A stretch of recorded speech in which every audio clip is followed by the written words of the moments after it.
Muy bien, pues comenzamos nuestra sesión sobre un tema particularmente candente. Vamos a recordar la famosa frase con la cual abre historia el cristianismo. ¿Qué decían los paganos y qué decían los judíos acerca de ser cristiano? ¿Alguien tiene conocimiento de cómo fue recibido el cristianismo en la Roma imperial y en la Judea clásica de mucha historia de antigüedad? Con una doble frase, y esto está vigente posiblemente más que nunca. El cristianismo fue locura para los paganos y escándalo para los judíos. Y en cierta forma sigue siendo, y posiblemente más que nunca. Para el pagano que hoy maneja automóvil, usa trajes Louis Vuitton, computadora, iPhone, y está tecnológicamente avanzado, el ser cristiano es una locura. Posiblemente el insulto que con más frecuencia recibo en las redes sociales es ese: estás loco, estás fuera de la realidad, necesitas un psiquiatra, mocho. Bueno, ¿qué no me dicen, verdad? Pero si englobara todo en una sola palabra, sobre todo cuando me atrevo a tocar en público ese tipo de temas, es que necesito un psiquiatra para que me regrese al mundo de la realidad. Entonces ahora pues las cosas están invertidas. Los que realmente conocemos el mundo de la realidad sabemos que hay dos tipos de realidad. La realidad visible, a los 6 sentidos que todos tenemos. A ver, ¿cuáles son los 6 sentidos? Vista, oído, gusto, olfato, tacto y... No, senestesia se llama. Es la sensación del propio cuerpo. Yo de chiste añado un séptimo, que es el menos común de todos los sentidos, el sentido común. Bien, entonces el mundo de lo visible es percibido por los sentidos corporales, pero el mundo de lo invisible existe y no es percibido por el mundo de los sentidos. Es percibido ¿con qué? ¿Con qué percibimos el mundo de lo invisible?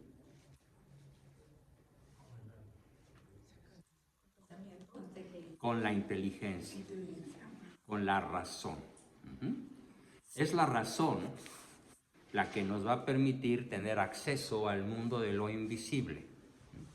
Voy a comenzar con un ejemplo tecnológico muy moderno, muy actual, para que se entienda la invisibilidad de lo existente, que no se puede captar con los sentidos. Miren, tan sencillo como esto. En esta computadora existe de marca una capacidad de acumulación de datos que mide 1 terabyte. ¿Sí? Y si yo me agoto la memoria, perdón, no la memoria, sino la capacidad de almacenaje del disco duro, pues le pongo un disco externo. Y observen ustedes cómo este disco externo pesa más para tener más memoria, porque la memoria en una computadora ocupa espacio. ¿Qué son, de hecho, los datos de la memoria de una computadora? Pues son electrones. En la física cuántica, cada byte es un electrón, cada electrón es un byte. Y 1 terabyte pues son millones y millones, miles de millones de datos, pero que ocupan espacio. Y al ocupar espacio tienen tamaño, número y medida y peso. Ocupan un lugar en el espacio, ¿correcto? Eso es en cuanto a las computadoras, los celulares y cualquier aparato de tipo electrónico que acumule información. Lo primero que observamos es que la computadora no piensa. Es decir, es indudable que la computadora existe, aquí está. El iPhone aquí está, pero ellos no lo saben. Ellos no lo saben. no tienen conciencia de sí mismos. ¿De acuerdo? Ahora, lo que sigue es lo más interesante. Para introducirnos desde el punto de vista lógico, desde el punto de vista racional, a este tema que tanto insulto de locura me cae por atreverme a tocarlo, sobre todo en público. Lo que sigue a continuación es lo siguiente. Piensen, existe la posibilidad de que un día, para seguir acumulando datos en la cabeza, el cerebro tenga que agarrar una pila de datos más grande que la que el cerebro mismo, o el cerebro tiene una capacidad ilimitada de aprendizaje. Ilimitada. ¿Por qué? ¿Por qué la capacidad de aprendizaje? ¿Por qué la capacidad de adquirir datos, información, conocimientos y sabiduría? Son los 4 niveles del cerebro, de la mente humana, perdón, no del cerebro, fíjense. El cerebro, llamémosle del sentido espiritual, mente, psique, inteligencia. ¿Qué es lo que la mente conoce? La mente conoce datos. El 12 de octubre de 1792 sucedió tal cosa. El 12 de diciembre del 2019, en el estado de Hidalgo, sucedió un hecho milagroso. Los diputados de Morena rechazaron la ley que favorece el aborto. A mí me parece un milagro guadalupano verdaderamente espectacular. Que hayan sido los 8 diputados de Morena los que le dijeron sí a la vida. Claro, ya se echaron encima al peje y a toda la parafernalia política, ¿no? Pero ni modo, el hecho es que milagrosamente ellos votaron por la vida. Eso es un dato. El dato, la mente lo tiende a convertir en información. Más complejo, la información se convierte en conocimiento. Y más complejo, los datos, la información y el conocimiento se convierten en sabiduría. Muy bien, ¿el cerebro de un hombre sabio pesa más que el de un hombre analfabeta? No. ¿Por qué?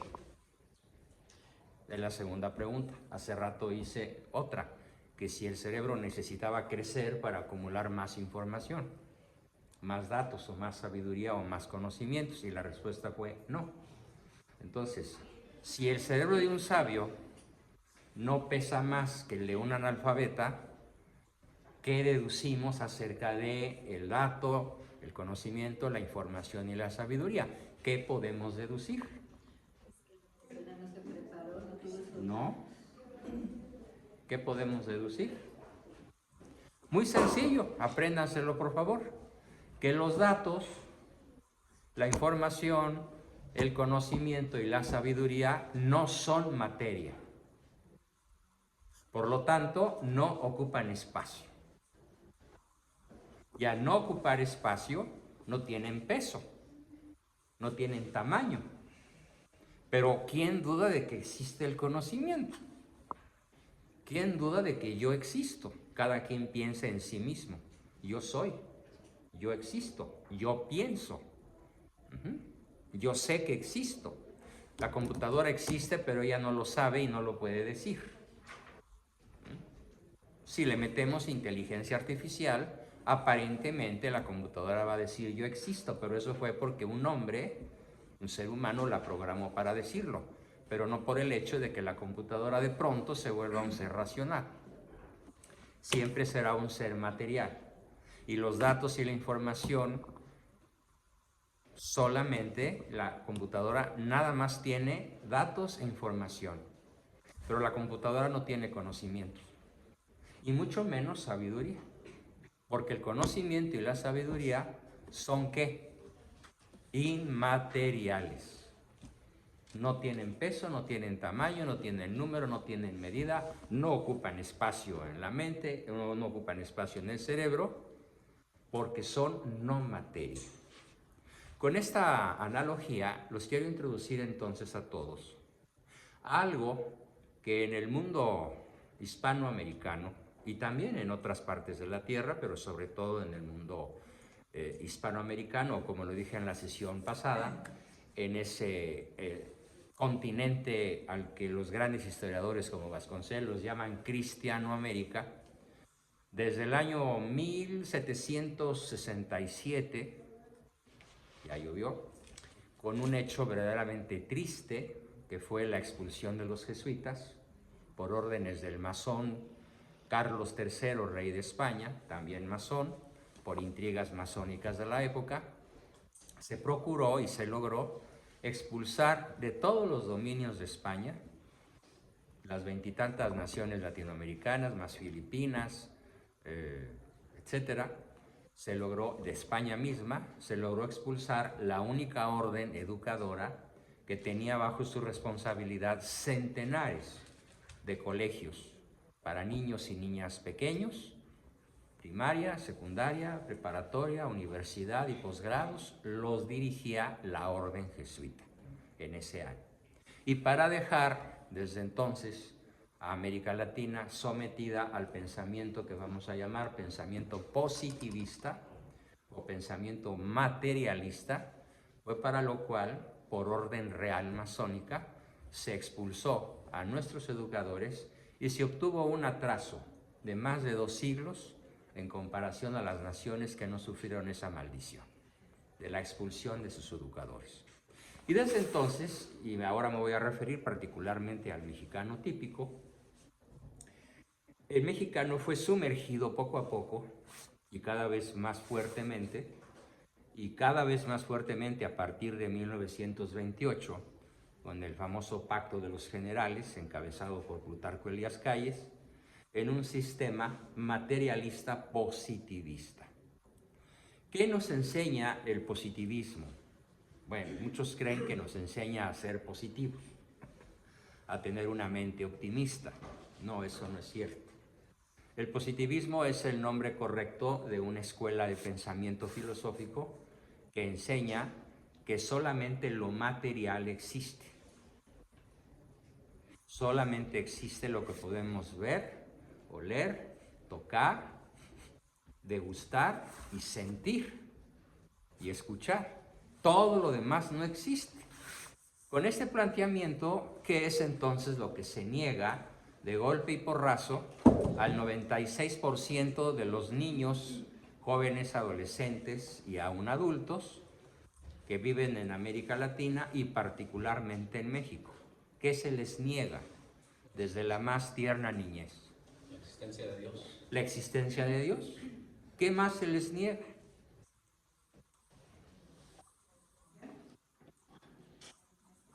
En la educación, ¿qué se les niega? Desde que entran al kinder o a la sección maternal, por la educación materialista positivista que comienza en 1767 con la expulsión de los jesuitas, que se remarca en 1824 con la caída de Iturbide, que se reafirma en 1928 con el Pacto de los Generales y que tiene 90 años el país educándose en el materialismo positivista, incluyendo desgraciadamente a muchos sacerdotes y aún obispos que yo conozco. Ahorita vamos a ver algunas cosas que están ocurriendo para ubicarnos más en el tema. Entonces se les niega al educando normal, ¿sí?, al niño normal, se le niega el conocimiento racional de Dios. Se le niega el conocimiento racional de lo espiritual, de la existencia del alma humana. Se le niega que después de la vida haya otra vida. Y se le niega, por ejemplo, algo tan importante como es algo que se llama la metafísica. La metafísica es una parte de la filosofía que estudia al ser por sus últimas causas. Y antes de entrar de lleno al tema, es tremendamente importante que captemos esto. Fíjense muy bien. ¿Qué pensarían ustedes? Ya lo dije una vez y lo vuelvo a repetir. Si un día me encuentran detrás de un microscopio y me preguntan qué haces y yo les contesto que estoy viendo estrellas, ¿qué pensarían de mí? Estoy loco. Y en la siguiente sesión me ven así detrás de un telescopio y cuando me preguntan qué estoy haciendo, les digo que estoy viendo microbios. pues entonces ya me van derechito a la Castañeda, ¿no? Como se dice allá en Cotorrosclán de las Ingratas, mejor conocida como Ciudad de México. Entonces, lo mismo yo digo, en este caso no el pueblo, sino yo digo que cuando un científico, un físico, un químico, un biólogo, un psicólogo, un médico, quiere darnos respuestas metafísicas a partir de sus conocimientos científicos, está loco. Pero ese sí está rematadamente loco. ¿Y qué es lo que ha aprendido la niñez, la juventud y la gente en México sometidos a la educación laica? Ah, pues que el universo fue o es eterno o no necesitó un creador. Lo dicen los grandes sabios modernos como Stephen Hawking, por ejemplo, o como Richard Dawkins. Dicen, el universo no necesita para existir la existencia de un Dios creador. Se explica por sí mismo. Y es aquí donde viene mi crítica más importante. ¿Puede la astronomía explicar el origen del universo? Según la escuela positivista, sí. ¿Puede la biología explicar el origen de la vida? Según el positivismo y materialismo, sí. ¿Puede la psicología explicar el origen del pensamiento? También. Pero todo eso son mitos e inventos de un sistema de educación comandado por los más altos niveles de mando del planeta que están a merced de la masonería, que es la fundación que se establece, ya venía desde muy antiguo, pero que en nuestra era histórica, después de Cristo, se establece formalmente en el año 43, 10 años después de la resurrección de Cristo, con un propósito fundamental: detener el avance del cristianismo a como dé lugar, porque el cristianismo estaba avanzando a pasos agigantados, particularmente en el Imperio Romano, y no se diga en Medio Oriente, en Judea, y los masones, que fueron los que condenaron a muerte a Cristo al preferir a Barrabás, forman se llama la sociedad misteriosa para detener ese avance, y por supuesto nunca lo han podido detener. Pero ahora, desgraciadamente, sí lo han podido infiltrar y causar la mar de sus confusiones como nunca en la historia. Pero en aquella época el objetivo era impedir que la Iglesia Católica, que el cristianismo, se difundiera, como llegó a ser incluso dueña y señora de la tierra durante más de 1400 años, en un fenómeno que se llama la cristiandad. Desde el año 312, con la victoria de Constantino el Grande en la batalla del puente Milvio, hasta la Revolución Francesa en 1789, es donde empieza la decadencia de la que hoy somos víctimas y que nos ha arrancado en la escuela primaria, en la escuela secundaria, en el college. A ver, piensen, ¿cuántos jovencitos que ustedes conocen, cuando estaban en primaria y secundaria, iban a misa con gusto? Y nomás entraron al college, ¿y qué pasó? Todos, colectivamente. Según ellos superaron los mitos. Según ellos superaron los mitos. Pero, ¿qué fue lo que los llevó a esta trágica manera de no pensar? El positivismo materialista, que es el ADN de lo que se llama educación laica. Aquí vamos a hacer una distinción de términos todavía en la introducción, para que se vea qué difícil es que hoy el vulgo, el pueblo, la chusma, que es la que hoy gobierna, se llama oclocracia, que es el gobierno desordenado de la mayoría inculta y analfabeta, como lo que tenemos evidentemente en casi todo el continente, salvo honrosas excepciones, gobierne para arrancar de la mente de la niñez, la juventud y la edad adulta el conocimiento de lo esencial. ¿Y qué es lo esencial? Muerte, cielo, purgatorio, infierno, vida eterna, Dios, el alma, la inmortalidad, la libertad, el amor, los valores, las virtudes. Todo eso ha sido arrancado desde la expulsión de los jesuitas, particularmente en el mundo hispano y particularmente desde 1928 en el mundo mexicano, con toda la intención de que el mundo nos juzgue como locos y que produzcamos escándalo.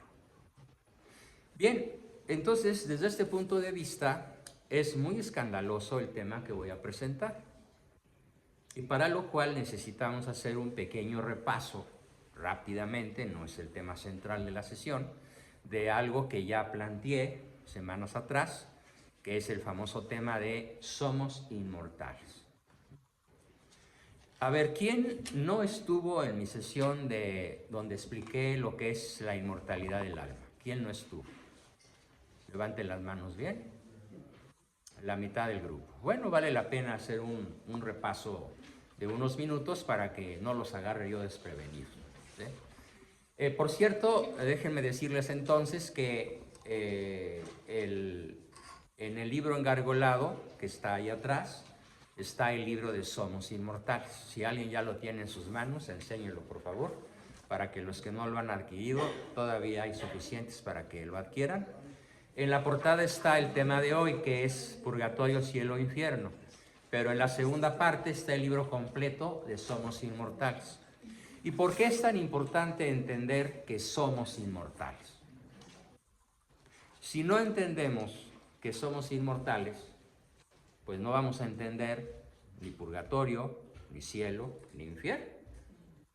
Si no tenemos el pensamiento racional, científico, filosóficamente consolidado, de modo inteligente, pues todo esto, como dicen los chavos que van al high school aquí y a la prepa allá, van a decir que ya se liberaron de los mitos, de los cuentos y de las historias de mamá y papá y de los abuelos, y que ellos ya son libres y que ellos ya pueden hacer con su vida, si les pega la real gana, un papalote, ¿no? Y volar a merced del viento. Bueno, entonces entrando en materia del repaso de en qué se sustenta el hecho de que somos inmortales, bueno, me atrevería yo a hacerle pregunta a alguno de los que ya tomaron el tema. ¿Qué se le quedó a alguno de ustedes que demuestra que sí somos inmortales? Desde el punto de vista de la ciencia y desde el punto de vista de la filosofía. Lanzo la pregunta a ver quién se atreve a contestar. Adelante.